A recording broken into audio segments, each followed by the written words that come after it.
laugh, because nothing will make you feel better or heal you more or make life worth living than laughing and feeling that joy.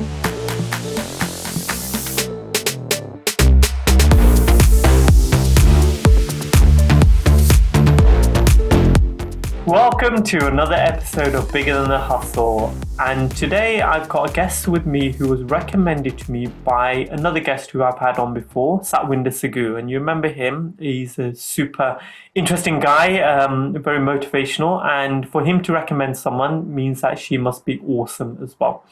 Her name's Kizzie Nicholson, and from working with global players such as Microsoft, she's taken her knowledge and learning and set up her own social media marketing agency. So we'll go into this journey and a lot more. So I'm going to hand over the microphone to her and welcome her. So hi, Kizzie. Hi, Vivek. How are you? I'm good. How are you? Yeah, very well. Thank you. Good. So I'm just going to hand over the mic to you. If you can introduce yourself, and then we can go into the conversation from there. Lovely. Thank you. Hello and welcome to all the listeners in today's podcast. I'm Kizzie Nicholson. I'm director and owner of an award-winning social media marketing agency called Socialfireworks, based in Kent, down in England. We specialise in helping businesses and startups get on social media, but get on social media the right way. There is so much out there at the moment, and sometimes just need to strip that all back and focus. So I'm excited and looking forward to sharing my journey and some top tips with you today. Perfect. Now, something you mentioned there. So let's go back a couple of steps. So you were working before in huge companies and corporates, and then you decided to step out of that into your own journey on your own calling. Can you tell me a little bit about what gave you the energy to do that and why, and then what you did to start the journey?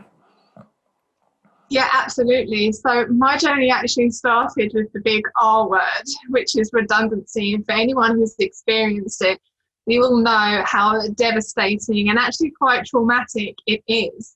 So I was head of social media for a times 25 employer, big team, big company, and I was made redundant along with 150 others. And this was back in January 2017. It was sudden, it was out of the blue.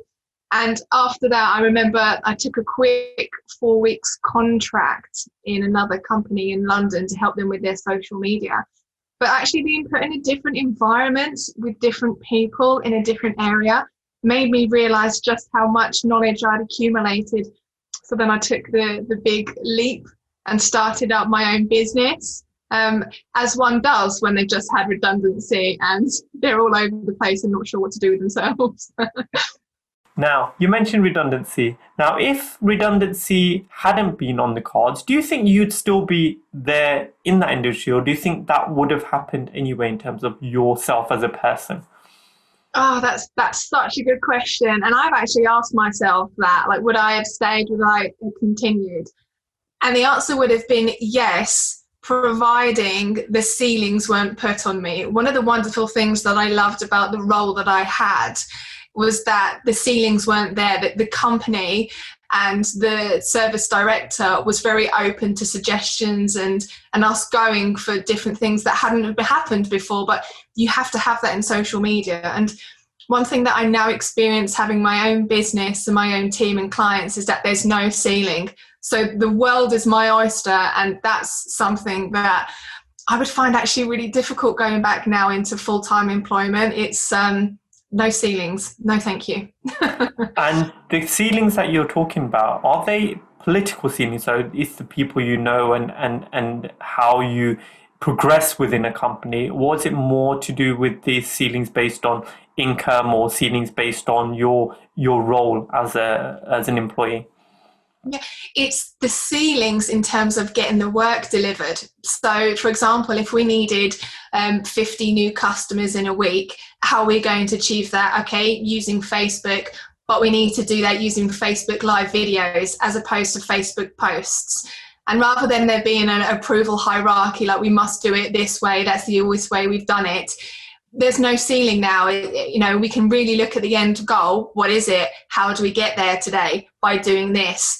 That's what I mean by ceilings. There's so much flexibility. It is wonderful. Sometimes daunting, but wonderful. And I guess when it's in your own hands, so when you own your own company and when you're running it your way, you do it your way, right? You have your own fingerprint on how you like to do things. Like you said, social media platform and foundation is changing almost on a daily basis, and keeping up with it can be quite a minefield. And I'm sure a lot of your clients that you deal with have that issue straight away in terms of we just don't know what to do or where to do or how to do it. And I guess having someone like you in their back pocket as such to call upon to say, this is what we're trying to do, how can you help us do that? It can be hugely important, especially within business. You know what you're good at, so get someone involved that is good at what they do. Now, what is it about social media that you find so interesting, and why are you so good at it? I love this question. You know, what is it about social media, especially when social media divides the masses? You know, I think if we go back to what social media actually does, it connects people. And regardless of who you are, if you've got any sort of disabilities, you're stuck at home, you can connect with people. If you are somewhere across the world, you can connect with people. If you need something, a service, or, you know, something desperately, you can connect with people. And that's what I love about social media. It connects people, and it isn't biased as to who you are and what your background is or what your personal circumstances is. That's what I love about it. You know, go back to your other question, like what makes me so good at it. I found that social media, it's not necessarily about being good in terms of the technical side. Like the technical is where I mean, like how to open a Facebook account or how to post on Facebook, for example. That's only really 50% of what social media is for me. The other 50% is humans. Yeah, human behavior, human psychology, and that's what changes. It's what do people want? What are they looking for? How are they behaving? And I think that when it comes to social media, a lot of people forget that. A lot of people are just like, oh, I'll just put out a post on social media, people respond to that. No, they won't. Really consider the person behind the screen. So that's why I love it, because everyone behind the screen is different. That's my approach. Now, the basis of social media when it first started, obviously was, like you said, to connect people, create a social platform for people to connect with everyone around the world. Now, as more and more business has become involved in it, and I know even I have my own business and we use social media as a platform to promote the work that we do. From a personal side, recently there's been a lot of controversy in terms of Facebook, for example, using their platforms to manipulate people's ways of thinking about the elections and the US general election, and a lot of people being cut off of social media because of their opinions and the views they have. Where do you think the line is for that in terms of being able to share an opinion and share it honestly, or being restricted by the company to say, actually, you can't do that? I'm very well aware that the online world and social media isn't regulated. And so, you know, I use social media in this sort of analogy. It's like going to a zoo and seeing a lion the other side of the bars. Like, wow, what a beautiful creature. It looks lovely. It's standing there looking back at you gracefully. But you go the other side of that screen and it's going to show you that it's a tiger. So, and this is how I sort of explain social media to everyone. Like, take it with caution. Be well aware that there is no control. There is no way of monitoring. A wonderful way that you can sort of know and understand social media and its algorithms a little better is a documentary that I've watched called The Social Dilemma. It's available on Netflix, so I highly recommend watching that one. But I do understand that in terms of having freedom of speech, because it's a global platform which allows anybody in any age to access, there should rightly be some sort of regulation there, definitely. And do you think that's coming? I hope so, and I'd be more than happy to put myself forward for the job. It's a minefield though, isn't it, in terms of how do you regulate opinions? Because in effect, that's what it is, isn't it? People are allowed to share, which is true. I've always believed if you're going to have free speech platforms, have them. And if people want to listen, they can listen. If they don't, they don't. It seems that we're becoming a nanny state in terms of what we're allowed to listen to and what we're not allowed to listen to. It's almost taking away our own authority or our own opinions on, actually, I like that or I don't like that. Where if you were the regulatory body in charge of social media and we came to you and said, Kizzie, okay, we need to work this out, which way is this going to work? What would you put in place, or what would your boundaries be in terms of allowing it to operate in the most authentic way? Yeah, I liken social media to children in the playground. When you're a child and you're in the playground, it's all new. You're still growing and learning and experiencing other human beings, which are children, in the wonderful world for the first time. And that's exactly what social media is. It's so new. We haven't had social media for 30, 40, 50 years. We've had it for about 15. And so it's still a playground at the moment. So I just think that there's an opportunity to just point out what is human rights or wrongs. What is bullying? What constitutes freedom of speech or bullying? Because if you were bullying in the playground, it'd be pointed out. If you were helping someone in need in the playground, it'd be pointed out. And I just think that there's none of these things being pointed out. So people don't know sometimes what they're doing and what they're not doing. And I just think that having a little bit of guidance is just going to help too many people getting bullied in a playground. Now, if we take a step back to when you started your business. Now, we mentioned that you got made redundant and then you chose to move down this path. Now, a lot of people listening may be in a similar situation where it's not redundancy, but we're in a lockdown situation, so they're not working, they may be furloughed, etc. And now they've decided that maybe they're not sure. They're still in maybe a bit of fear, as in which way they decide to move their life or move things forward. Rather than getting onto the agencies to look for more jobs and then actually say, no, I want to step out into my own calling and I want to do, and it's, feel the fear and do it anyway.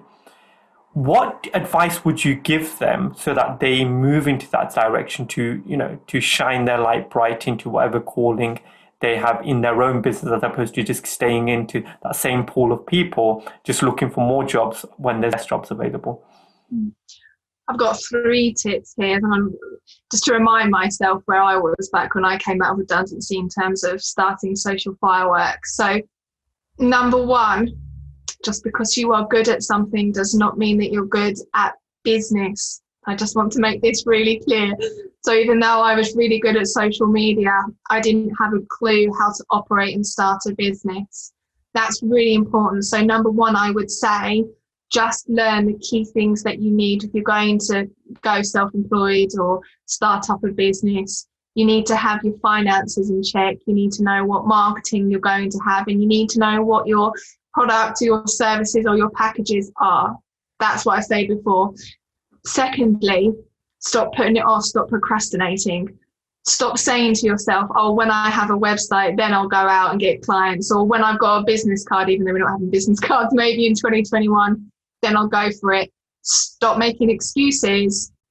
Go and get clients. That's your number 1 priority. Why is that a priority? Because if you're not getting income in, then we're putting yourselves in a difficult situation.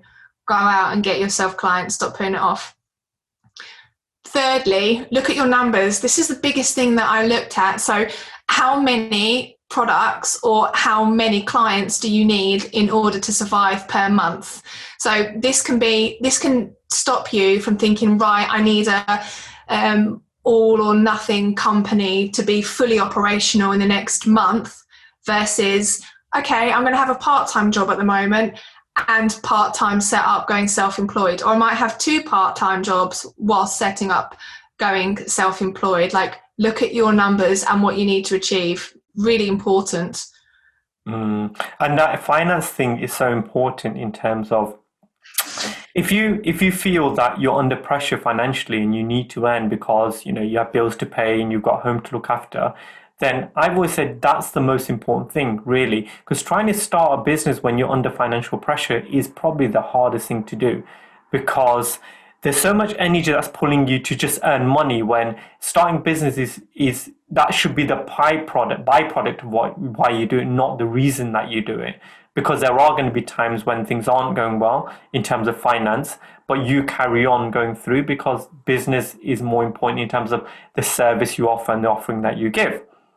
Now, if the financial side is not well in terms of your personal life, then I would say that you need to continue look for a job, or like you said, get a part-time jobs, 2 part-time jobs to keep that side satisfied until you can start rolling with your side hustle. I think the name is now, isn't it? The side hustle.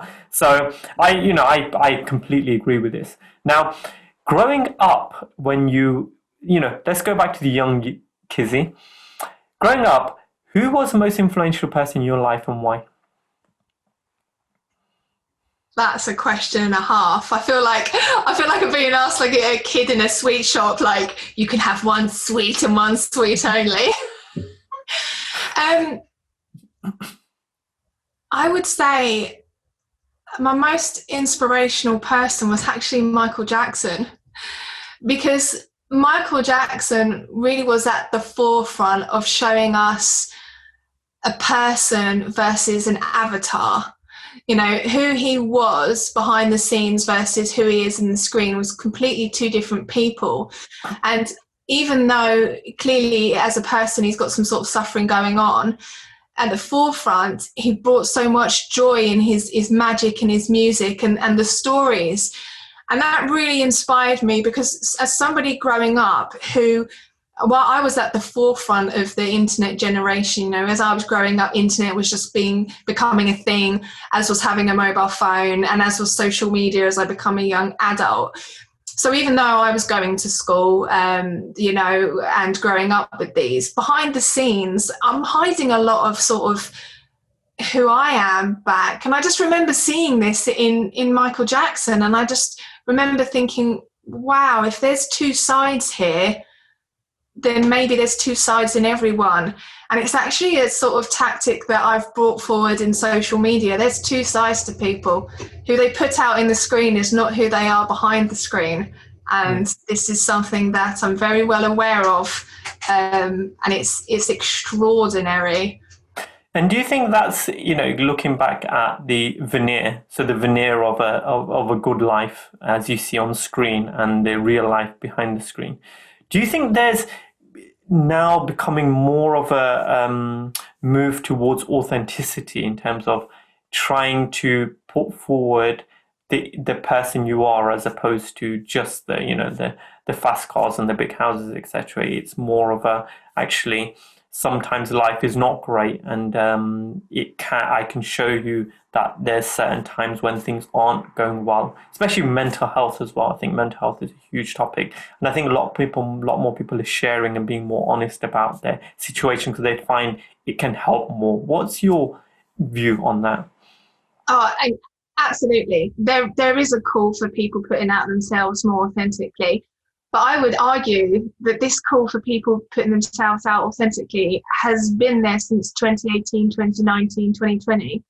And I'd actually question, do people know who they are authentically when they're spending nearly 8, 9, 10 hours a day on their mobile phone thinking, should I put this out on Instagram, or should I do this dance on TikTok, or should I put this out on LinkedIn, where you don't even know who you are authentically anymore, because the majority of your day is thinking about what you should be putting out on social media.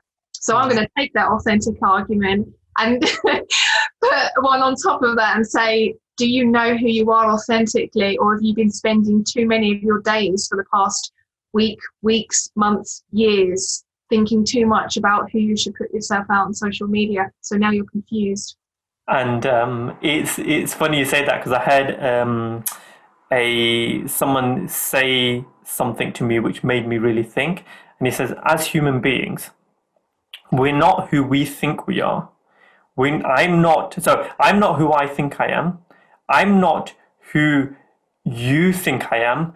I am who I think you think I am.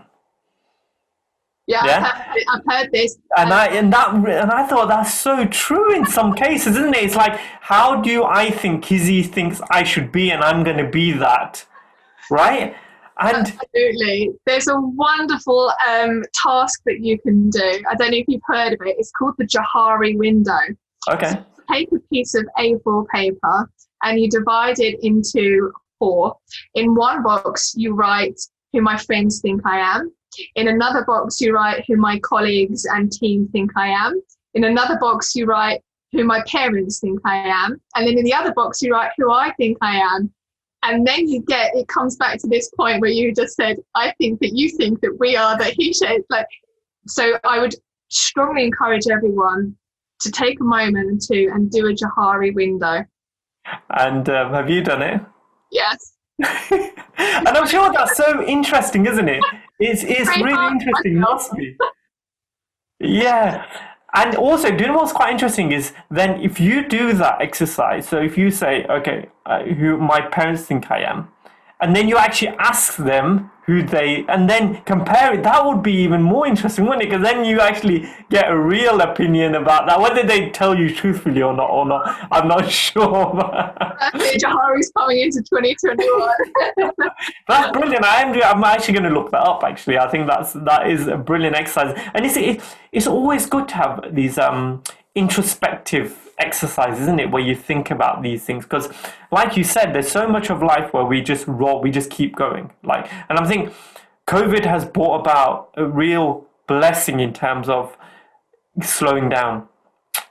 Taking on board the things that are important to us and taking out the things that are not that important to us. And seeing before that happened, before that sort of big shut last March, I think we were all running too fast. I think we were all on this rat race of a wheel, which we didn't even realize we were going that fast until we actually stopped and realized actually, what was I doing, or what was I trying to do? And it gave us a time to reflect and gave us a time to really think about actually what's important and what's not important.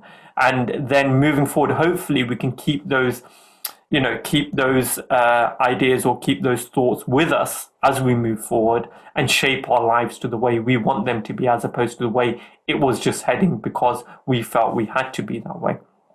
Now, if we sort of go forward now, so if I talk to you as if we're talking in the year 2025, so let's talk about 4 years ahead, okay? And I say, Kizzie, do you remember we had that conversation in 2021? And we talked about your business and we just talked about life in general. Now we're in 2025 and you've said that you've had an amazing life over the last 4 years. For that statement to be true, what would need to happen? And if you can tell me in present tense as if we are in 2025. This is such a loaded question, because I used to be one of those people who was very much 5-year, 10-year, 15-year goals. But even lockdown for me has really brought down the power of now, what matters in this moment right now. So I think if we were in 2025 and I was going to speak in the present tense, I might say something along the lines of, I'm so delighted to have a self-running company with a team of 10, and the fact that I have spoken last week on TEDx and told people the true power of social media and connection, authenticity. I'm delighted to be lecturing at universities across the world on psychology and social media marketing, and contributing to mental health charity next week. Brilliant. And I love doing that with coaching clients, because when you project like that there, and I know exactly what you said there in terms of being present and being now, because I'm so much in that. I am like, what feels good now and what feels right, and let's roll with that, as opposed to thinking too much. Because sometimes I think when you're goal orientated, when you have a goal, you can almost get blinkered by the journey and not enjoy that, because it's all about getting there, isn't it? And then you realize as human beings, there is no there, because as we're approaching, there'll be a next there, right? As we're approaching the top of the mountain, we see the next peak. We don't even see the peak we were aiming for. And it's so true, you know, and I like to say, rather than it being a goal, which direction are you heading? What's your, you know, which way you're moving? Because it's so important to enjoy the journey, and it's so important to enjoy where you're at any time. And anything that you're not enjoying, it's saying, actually, I need to start shaping my life, so I cut that out. And I, you know, it's like, you know, we were talking about lists just then before in terms of Johari. Another great one is having a piece of A4 paper. On one side, you draw a line down the middle. One side is what drains me, and on the other side is what energizes me. And this is split up into people, places, conversations, jobs, professional, whatever it is you want to split into, and look at those, because you know, everyone honestly knows the things that drain them and the things that energize them, and then work over the year just to reduce or remove the drainers and increase the energizing. And I think that's a really good way of seeing it as well, because it gives you some focus in terms of, because we as human beings, we don't want to be drained. We need to be energized. We need to be radiated, don't we? We need to be throwing energy into the world in a good way. And the world needs to see happy people. You know, I can see, Kizzie, just by your energy you give off, you are a happy person. I can see that you try and live life with joy. And we need to see more people like yourself, like myself, and look, even Satwinder, he's trying to live his life with joy. So if we can do this and we can share these conversations more, I think it would be brilliant. Now, what I'm going to jump into now, something new that I've started, which is a quickfire round. And Kizzie's not been aware of this because I even just told her before we started. Yeah. So this is your true, authentic self, Kizzie. That's what we want to hear. No, this reminds me of like I'm sure I've seen this in a Hollywood film where they ask sorts of questions and then they throw in one to try and find out like the guilty party, like I don't know who don't worry, someone, and then you're like, what time did you shoot so and so? And you're like 11 o'clock and like, oh no, I just gave the game. Well, hopefully we don't pull any skeletons like that out of your closet. It'll be just so we're not going to go into those kind of questions. We're just going to be so nice, true, exciting questions and just make you think a little bit and make you happy. Just make people happy that life is still joyful, irrespective of what the media and the press try and tell us out there. Okay, that's true. I just want to quickly come back on something that you said, Bhavik, about the sort of radiates and energize. Yeah. That tactic is essential when it comes to starting your own business and going self-employed, because really identify your strengths and weaknesses. So for example, for me, what radiates me is being creative and writing posts, but what demotivates me and drains me of energy is having to do the finances. So I have an accountant to do that. Yeah. So you can't do it all, and you have to, this is a sort of something that you have to do for business. So I would strongly recommend that not only people do the radiates and draws out energy for themselves personally, but also professionally. Yeah, and also I think a really important thing, again, before when you start, is because sometimes when you start, you're on your own, right? So you don't have the money to employ people and things like that. So there's so many hats you have to wear, and then slowly you sort of build that up. But what's really a good thing to do as well is put your head in the middle. So you are, Kizzie, and then you say, okay, like you said, finance and numbers, accounting, marketing, deliveries or whatever it is. And then initially you can see that your name is in all those, but your aim is to replace those names with the people that are good at doing those things, so you can concentrate on what you're good at. And that's where some, with small business especially, we try and do too many hats, all the time.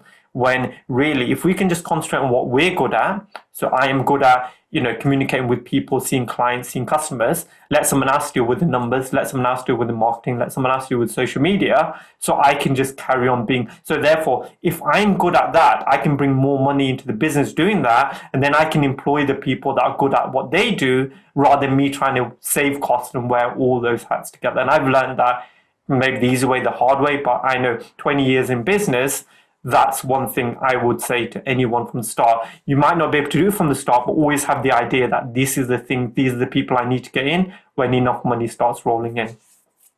Absolutely. And, I just want to add, being a business owner, being self-employed is not 9 to 5. I cannot stress this enough. Like, my days would start at 5 in the morning and finish at 10. Monday to Friday, when you work for yourself, doesn't exist. And I do hold my hands up that a lot of things in my life had to be neglected whilst I started up a business. It's just the sort of things that have to be done. So I don't want anybody to sort of come into the illusion that you generate lots of money and there's lots of freedom. Absolutely not. It takes time for there to be profit, to generate turnover. And the more you put in, the more you get out. So for anyone going into business, great. It'll give you lots of removed ceilings, but give yourself the time and fairness and be kind. It's going to take time. And also, like you said, your brain never switches off. You know, you think of something at the strangest times, even when you were trying to watch TV and you can't switch off to watch TV because you're like, I just thought of an idea because he just said something and I've thought of an idea. I'm sure you get that as well, right? And it's funny because when you just mentioned about working a lot, when you really enjoy what you do, I've never seen it as work. I always see it as, how can I give service? How am I giving service? Because to give the service the best way, right? Because as soon as you know, especially in this country, there's such a, I think all over the world, there's such a negative connotation to work when you say the word work. And it seems like, oh, I want to finish work, or I want to stop work, or I want to retire. I've always said, I don't think I'll ever want to retire because I'd always want to give service somehow. So whether that be through a business, whether that be volunteering, whether it be doing something, I just feel useful when I'm giving service through, you know, some of the skills I have, some of the, you know, the energy that I have as well. Couldn't agree more. I'm literally there with everything that you've said. If it's work for me doesn't feel like a cut-off. It's something that I'd like to do throughout my entire life. It's almost a service. Like, I have a chance to give back. Yeah. So now we've avoided the 10 questions. I know, I'm trying. So we're gonna do a little countdown here. We're gonna get you in, and then we're gonna throw out some questions. Like I said, these are random questions, so there's nothing being pre-planned to try and put you into a hole somehow. And they are fun, so just be fun with it, be authentic, be truthful, and then people will get to see the real, hear the real is Kizzie. And you probably never get these questions in any other podcast, so you'll remember mine as well. All right, fine. So you ready? Ready. Okay, who is your favorite superhero and why? Captain America. Yeah, why? Traditional human values, always fair, non-biased in any sort of political, racial or sexual way. Very good. If you were famous, what would you be famous for? Leading some sort of group that had never existed before, or a movement that had stayed quiet for quite a while, in a positive way. That's fine. I just imagined like riots in the summer. I was like, no, I won't be leading that. If you could trade lives with anyone for one day, who would it be and why? I'd like to trade lives with someone in the older generation. Like, for example, Captain Tom. I would have loved to have known how life was for him and how it, you know, looking at life today really compares to what he experienced. It's a sort of different invitation and way of looking at life that we'll never have again. Very good. Have you ever tried to do something you know you're really bad at, and what was it? Oh, I tried assembling the bed that was delivered in my flat 2 weeks ago, and I didn't have the tools, so I used my finger and thumb as the screwdriver. Horrendous. Perfect. Where would you go if you were invisible?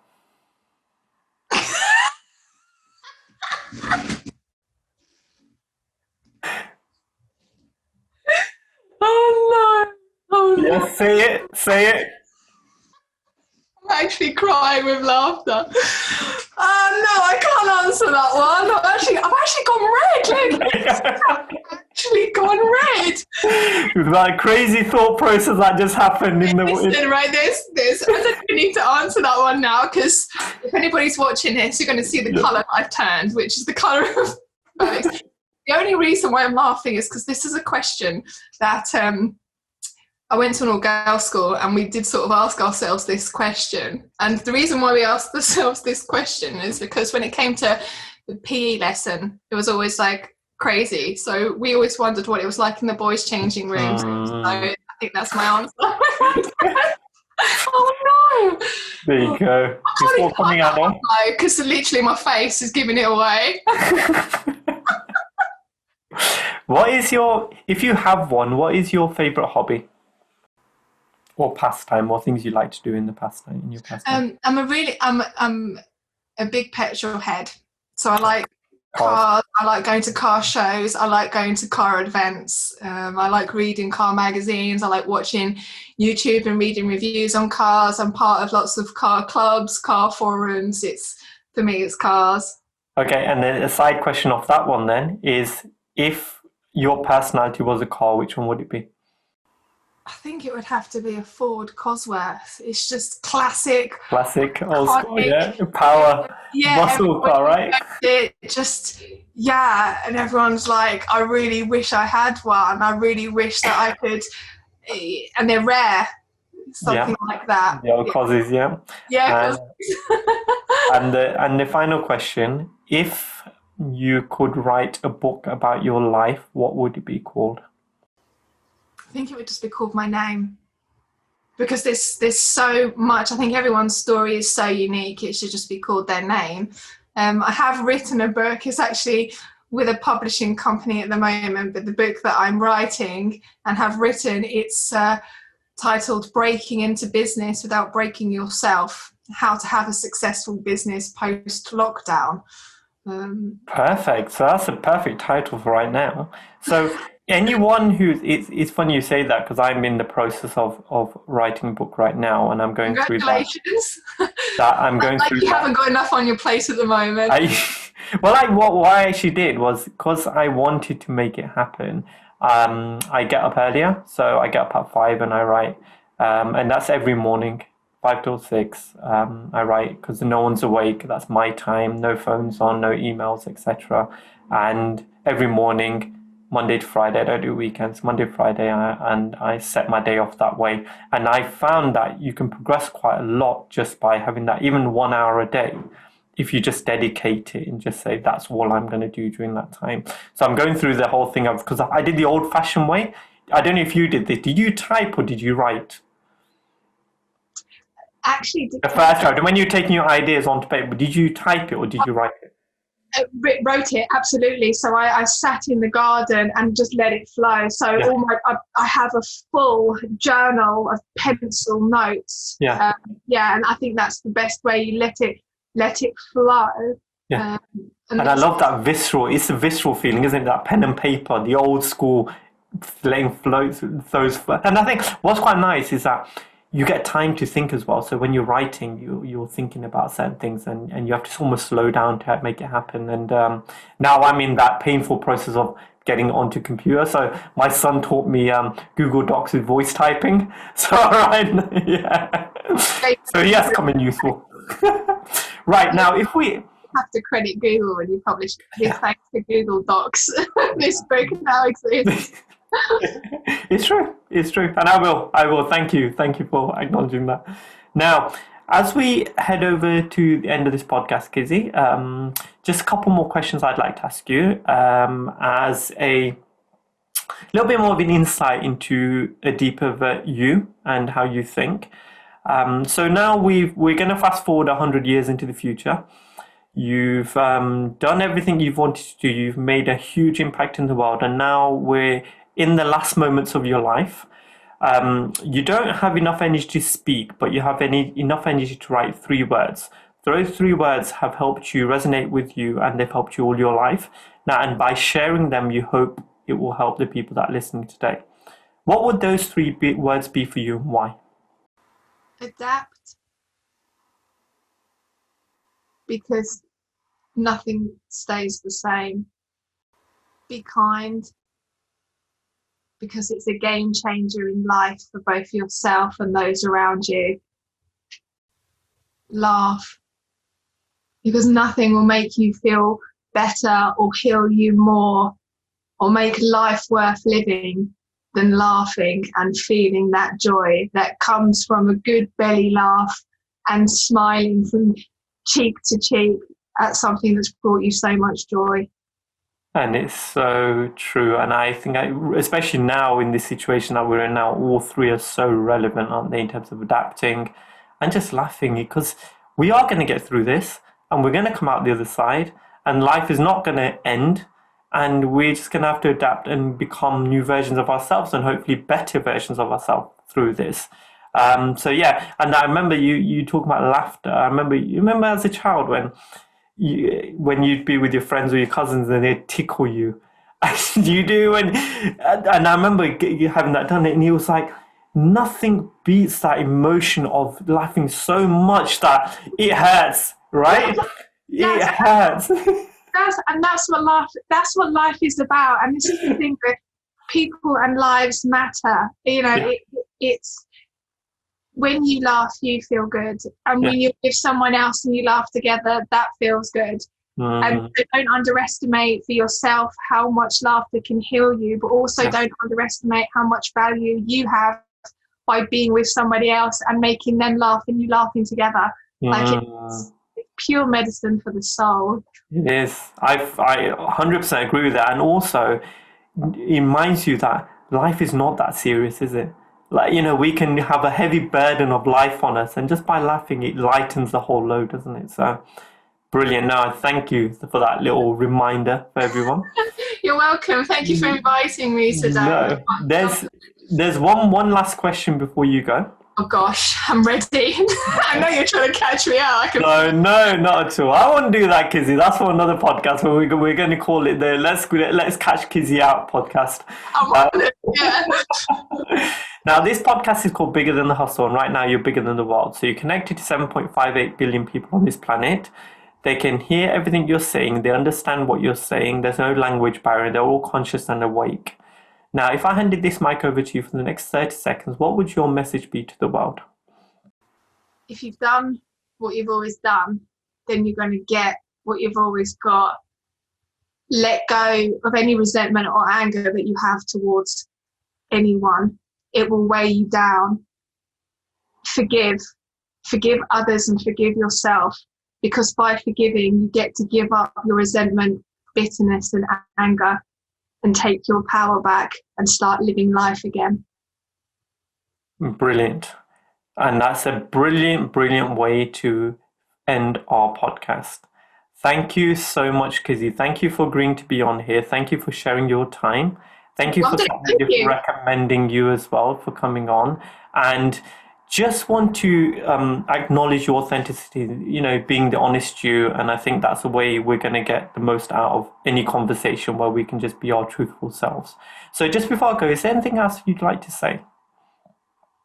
Just literally thank you. And I have to say the things that you've recommended to do in today's podcast, that A4 piece of paper, what radiates and drains you, I absolutely agree. That is such a strong point and exercise to do.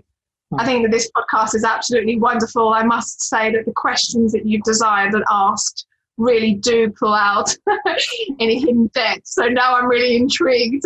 Anyone who comes onto this podcast, if you've got a sort of roster of questions, you're really going to get to the depth of who they are. So that's really fascinating. I've never been put on the spot like that. And I'm going to laugh to myself that question, if I was invisible, literally went bright red. Couldn't even write that one. Yeah, we saw that. Oh, no. No worries. Poker. I've got poker pose. Perfect. Well, thank you so much, Kizzie. Thank you for your time again. Now, I was Bhavik Patel. I was your host. Now, just to leave you with few thoughts before we go. Big energy leads to big thoughts to lead to big ideas lead to big actions, and big actions lead to a big life. So keep thinking big. Until next week, goodbye.